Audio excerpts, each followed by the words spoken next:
Reapers have to be one of the most nightmarish creatures in Ark Survival Evolved or Ark Survival Ascended Aberration. And in all honesty, I wouldn't be surprised if we actually do get a bit more from Genesis Part 2. I really can't wait for that, but I am thinking on building an extinction base, which I never did in the last one. So it just depends on how I feel, right?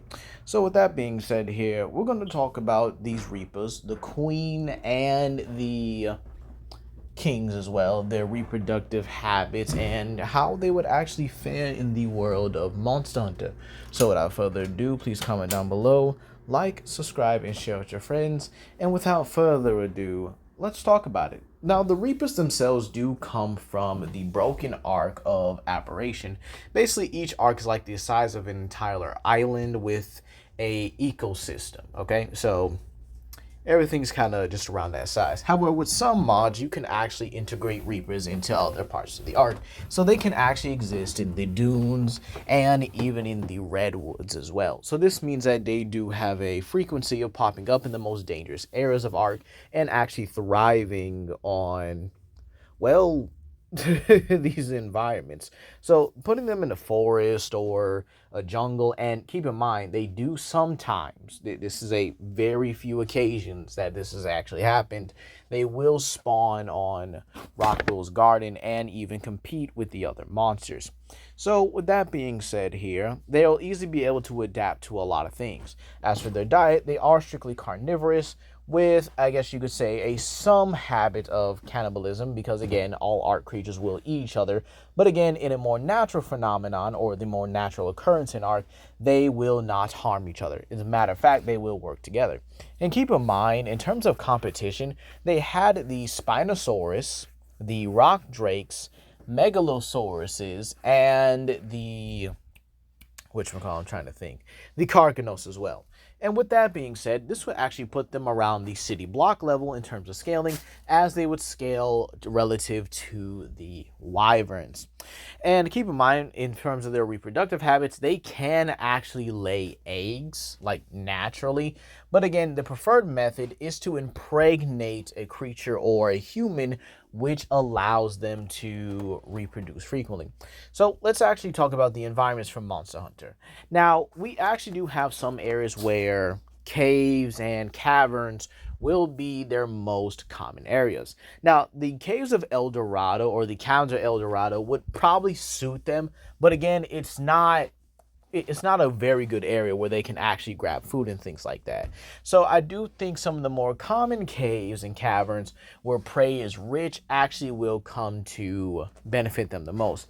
However, there is a possibility they could drive creatures out, if not drive creatures towards near extinction. And I mean, no one's going to care about Khezu or Giganox here, but again, they are still, the main cave-like predators that do fit that niche. And with Reapers as well being able to kill and eat them, the fact that Khezus will likely have to adapt to more open land areas like their red counterparts, because again, keep in mind, red Khezu is theorized to actually inhabit some of the more out there areas, as well as Giganox as well. They would likely have to become an entirely different species, while the original ones may be on the endangered list. So it's not going to look good for Khezu. And keep in mind, there are also other creatures like Kongas and Kelby that also inhabit caves from time to time and actually use them. So this does mean that cave areas will belong to the Reapers. However, keep in mind, they also will live in forests and jungles, which will actually put them in direct competition with a lot of others. Now, Nerscylla is a very interesting one, as I do believe the species itself could likely fend off maybe a King Reaper, but a Queen is just simply out of the ballpark. But this does mean Nerscylla will probably have to nest in more high altitude caves than in the lower ones that she normally has. Now, areas like the Oil Well Basin is definitely an area where they can actually fit a Reaper population, and it would actually be a stable population as well. However, New Udra, Gravios, and Rathalos and Rathian will definitely be able to keep the populations in check. And I also do think, considering the fact that New Ultra is the apex of the area, he would likely be able to handle or at least hang with a Reaper Queen. If not, its own biology would actually come into play and likely light itself on fire, constrict the queen, and cause the fire damage as well as with its own tensile strength to actually do very well. The Wounded Hollow or the Runes of Wyvera, would also fit them, with Jiwu also, or Jiwu, however you pronounce it, also being a creature that will be able to handle some Reapers, along with the occasional Guardians as well. So this does mean the Reapers are going to be a very good, honestly, a good adaptation for Monster Hunter. They really wouldn't have any issues, especially with prey. And competition, I'm not really sure who would be their most common ones. Considering in the airs that they're in, they have to deal with Transcevias, which aren't really much. Plumonoscorpiuses, again, not really much. But then you have the Spinos, Carcanos, you have the Rock Drakes, Megalosauruses, okay, and the Ravengers, especially in packs. So these are all creatures that can easily compete and outright dominate, or at least compete successfully against a Reaper, with the occasional prey animals being like Roll Rats, then Stegos, Trikes, Parasaurs, and whatchamacallit, I know one more, Paraceratheriums, okay, being the most lumbering prey as well. And even then, Reapers will also eat other carnivores, so they're not too picky about it as well. So this means that a Reaper's diet is honestly just, very good for its own. And considering that also they secrete this sort of bile from their tail that allows them to instantly knock out people or knock out creatures and stuff like that, I can actually say that this would actually make it one of the more dangerous creatures as well. And keep in mind, they have no problem going after humans, which will be a very big problem for them in general. But let's talk about creatures that would honestly be able to keep the Reaper population in check and be able to compete with them successfully. Now, to start off with Najarala. Najarala's armor is so thick that not even bone-crushing jaws of other carnivores could really get through it, meaning that Najarala is actually capable of holding its own against these Reapers and flat out beating them. Plus the whole sound thing it does, where it's able to shatter its scales, that's going to be a very big factor in this as well. So thick armor, venom as well, and the ability to basically manipulate its shrapnel, oh, excuse me, manipulate its scales and just cause them to burst into shrapnel, yeah, that's going to be a successful one. Tigrex is another one as well that could likely handle multiple Reapers. Keep in mind, Reaper Queens themselves are very rarely seen. And in all honesty, I kind of think Reaper Queens are going to be the biggest problem here, as I kind of put them in the same tier as the Giga, where you just need a whole lot of preparation, a whole lot of equipment just to get one to impregnate you. No protection, just letting her go in you raw. Dear God, that just sounds wrong, doesn't it? But anyway, that's besides the point. Tigrex should be able to handle them. And then there's the likes of Nargacuja. Now, Nargacuja would actually be a perfect competitor for the Reapers, especially at nighttime. It's more adapted. It's more nocturnal, if you will. It's able to maneuver and actually just straight up, outflank the Reapers in general.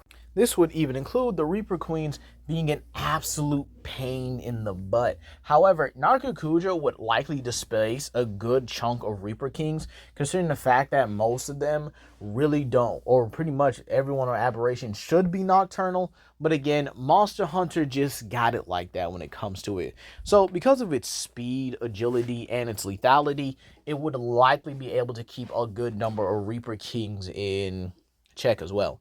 But then we got my boy Glavenus. Now, Glavenus themselves, or Glavenus in general, are just straight up killing Reapers. I would probably even say a Reaper Queen as well, due to their bladed like tail. There's no way you're going to tell me a group of Reapers is just going to pull up on a Glavenus and it's not just going to slice them up.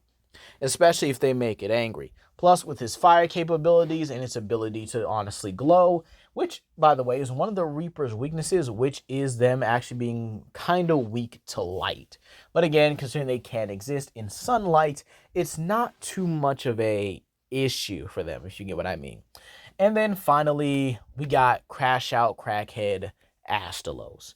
Yeah, I think Astalos can definitely handle Reaper Kings, and I definitely think this would actually be a good lesson for them not to mess with every monster. Not only does Astalos have the electrical capabilities to put one down, but again, its ferocity and the fact that it even eats other monsters means that it would actively target a Reaper King if it sees it, beat it down, and then likely eat it.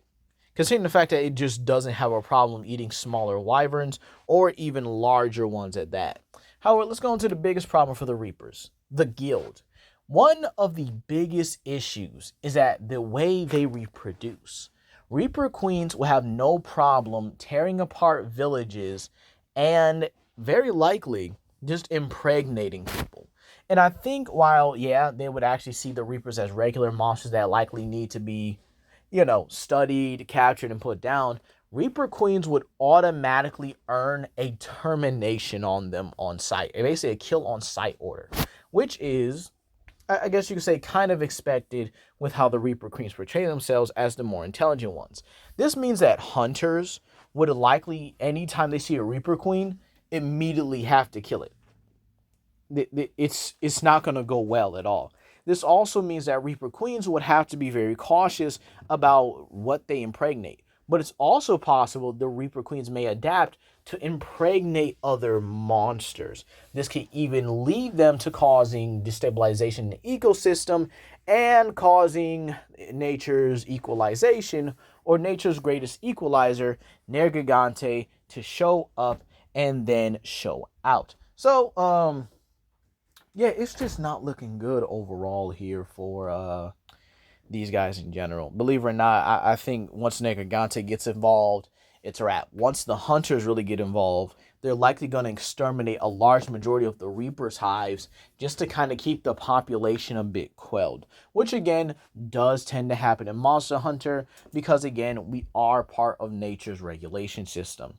But overall, how do I think the Reapers do? I think they do thrive here, but again, they're going to have to learn not to be the apexes, or kind of learn that they're not the only apexes. Now, while they are pretty much dominant predators in general, again, in the world of Monster Hunter, you gotta learn where you fit on the food chain, and you gotta learn it fast. But that's gonna be all for today, you guys, and you guys have a blessed day. Peace.